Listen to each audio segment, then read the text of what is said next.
Ya ahora vamos a modificar nuestra gramática de la siguiente manera. Lo primero es que vamos a inicialmente, antes de colocar cualquier expresión, vamos a hacer una declaración de clases, ¿cierto? Como ustedes ven aquí, como les puedo señalar aquí, aquí hay una declaración de clases, que es una o más declaración de clases porque pues podemos declarar una o más clases en nuestro interpretador. Luego de eso viene una expresión.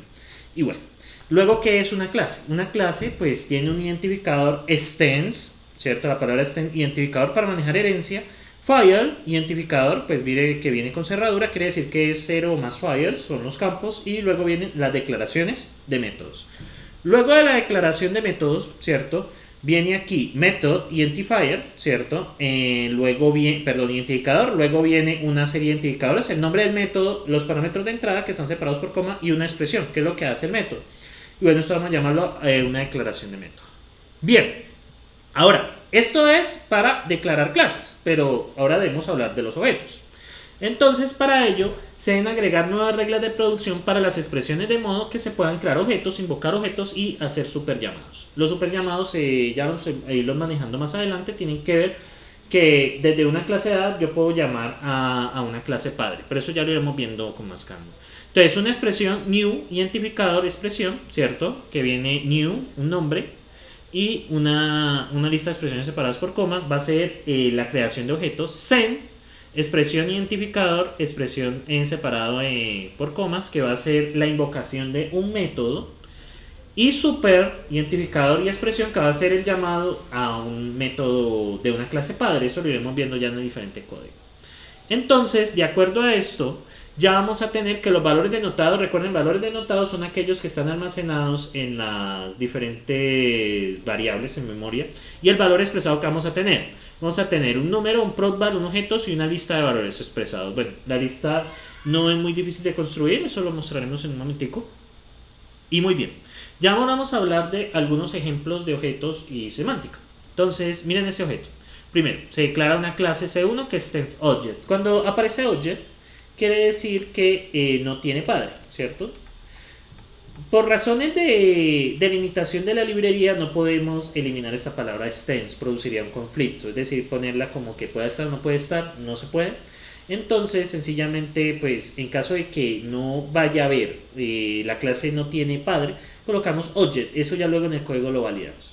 Viene un campo I, un campo J, un método de inicializar, initialize, este método es por defecto el constructor, lo que ustedes conocen como constructor. Cuando ustedes crean el objeto, este método se construye, este método se ejecuta automáticamente.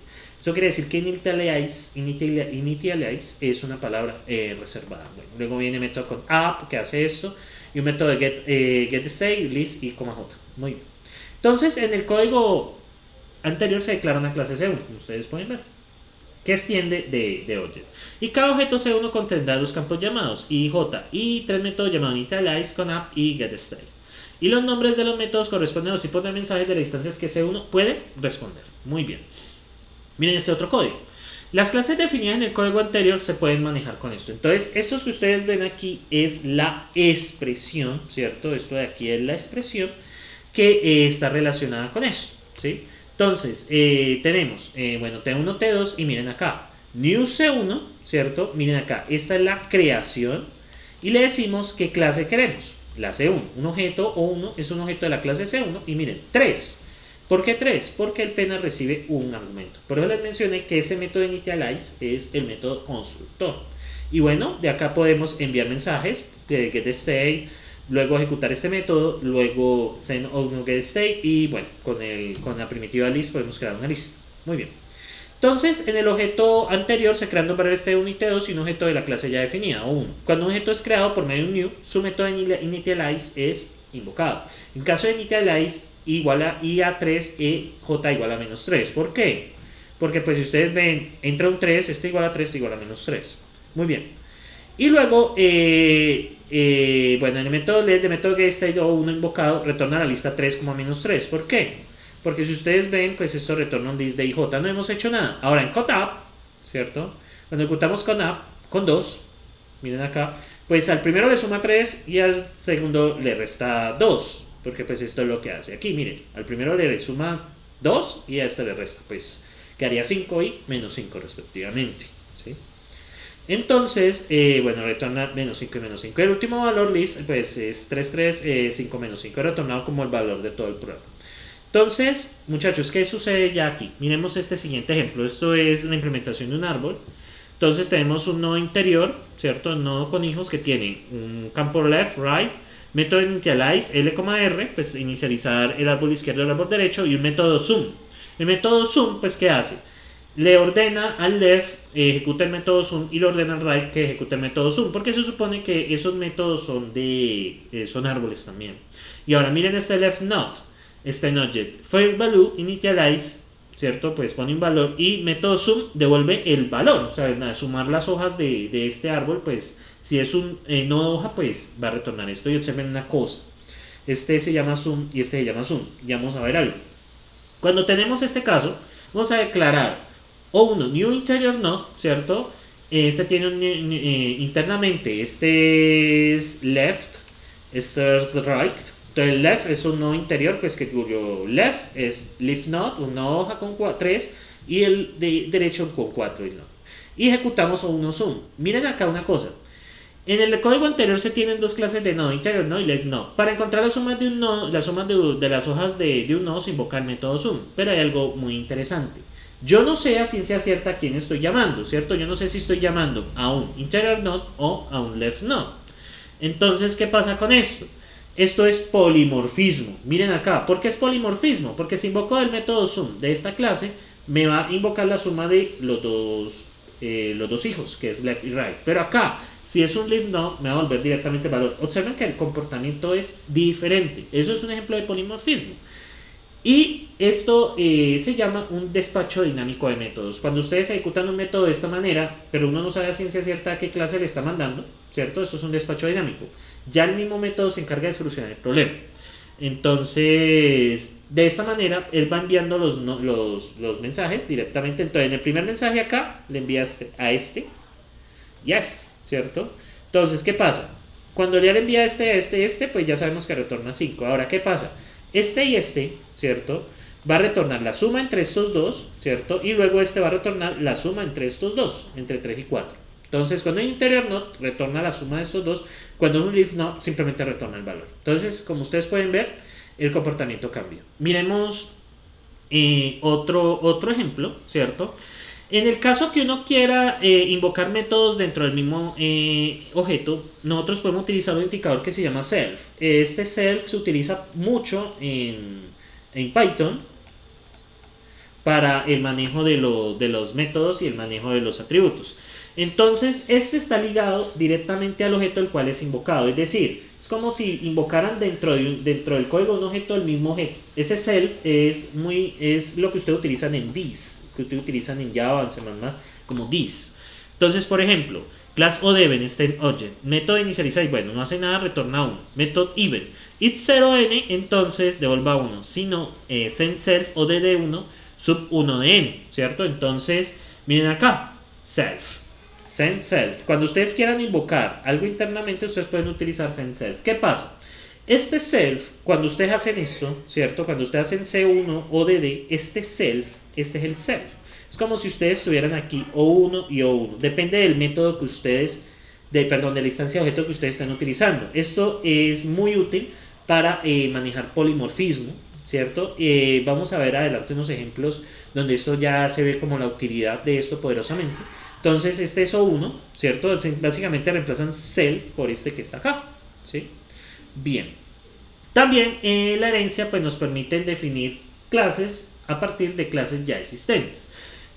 Cuando extiende object, ¿cierto? Object es una clase vacía, ¿cierto? Que es una especie de como de template indicando que pues ya allí no sigue más. Entonces cuando una clase extiende object significa que no tiene padres. Entonces miren este. Class C1 extends object, ¿cierto? Tiene esto. Class C2 extends C1. Y solamente C1 y C2. C1 extends object y C2 extiende de Y1. Cada uno tiene su comportamiento. Entonces, ¿qué pasa? Vamos a crear un objeto de C2, ¿cierto? O2 igual a new C2. Entonces, bueno, extiende de acá y crea. Con este campo Y, ¿cierto? Y pues tiene presente también los campos del padre. Si yo pregunto en Y por C2, me va a volver este valor, ¿vale? Eso es ocultamiento, ocultamiento de variable. Entonces, para que lo tengan presente, en caso que una clase redefina un campo, pues se toma el de la clase actual. ¿Listo? O sea, en este caso de C2. Entonces, C2. Entonces, ¿qué pasa? CO2 X1 y envía 101. Entonces, C2 o X1, set X1. Como ustedes pueden ver, ¿cierto? Set X1 no se encuentra en C2, ¿cierto? Cuando no lo encontramos en C2, ¿dónde buscaríamos? Cuando no está en una clase, buscamos en su panel.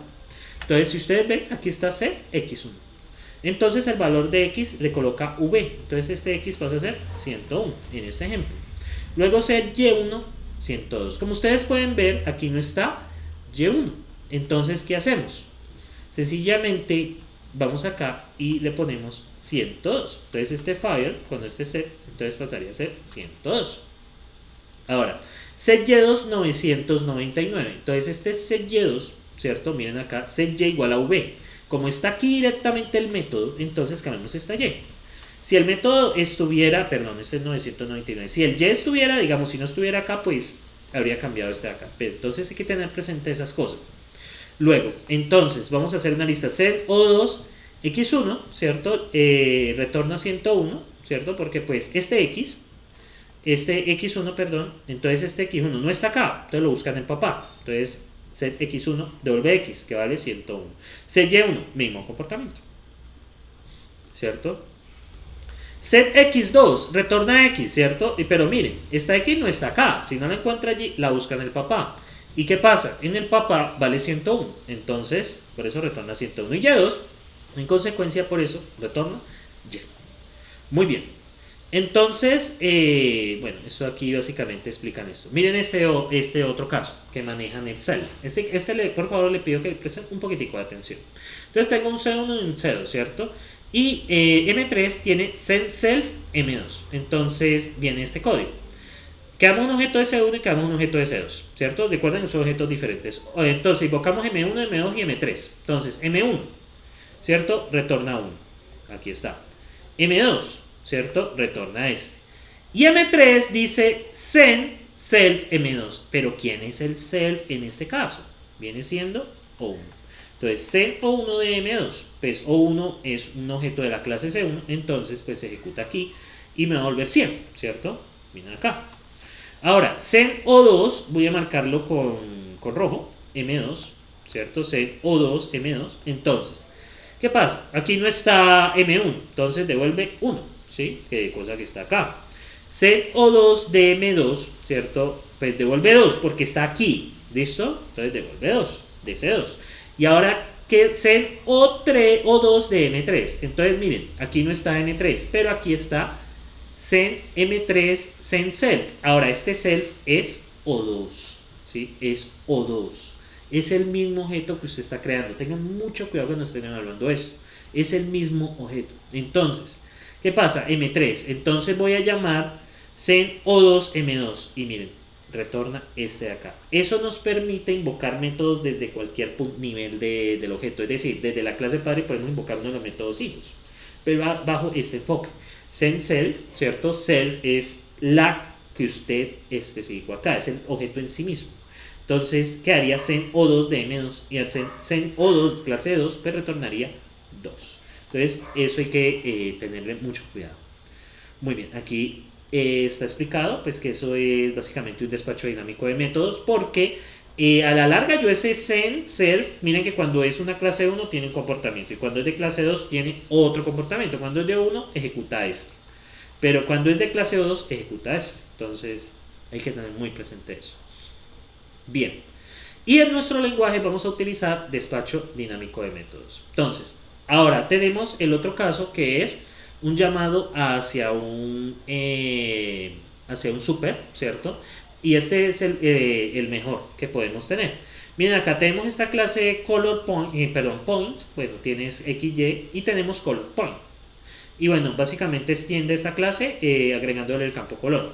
Entonces, el método de inicializar recibe esto y ejecuta super initialize. Entonces, esto va a ser muy útil cuando instanciamos un objeto de una clase hija para poder inicializar los del anterior. Si usted no los inicializa, ¿cierto? Por defecto, los valores de estos son iguales a 0. Si ustedes no los inicializan, son 0. ¿Listo? Entonces, miren acá, cuando yo ejecuto esto, ¿cierto? Se llama, entonces digo, por ejemplo, let all1 es igual a new color point, ¿cierto? Y le mando los 3 más, por ejemplo, 5, 4, red, por ejemplo. Entonces, ¿qué pasa? Va a ser super inicialize de 5, 4, ¿cierto? Y pasa acá. Entonces, a este le pone 5 y a este le pone 4, siendo de la clase path. Y ahora tenemos color, pues que se lo colocaría acá. Eso es muy útil pues para inicializar, por ejemplo, en cadena, que usted tiene una clase C1, una clase C2 hija de C1, una clase C3 hija de C2. La inicializáis de C3 llama inicializáis de C2 y la inicializáis de C2 llama inicializáis de C1.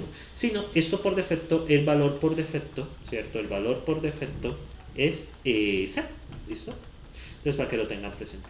Muy bien, ya a partir de este punto nosotros vamos a ver cómo implementamos esto en nuestro lenguaje del curso. Muchísimas gracias.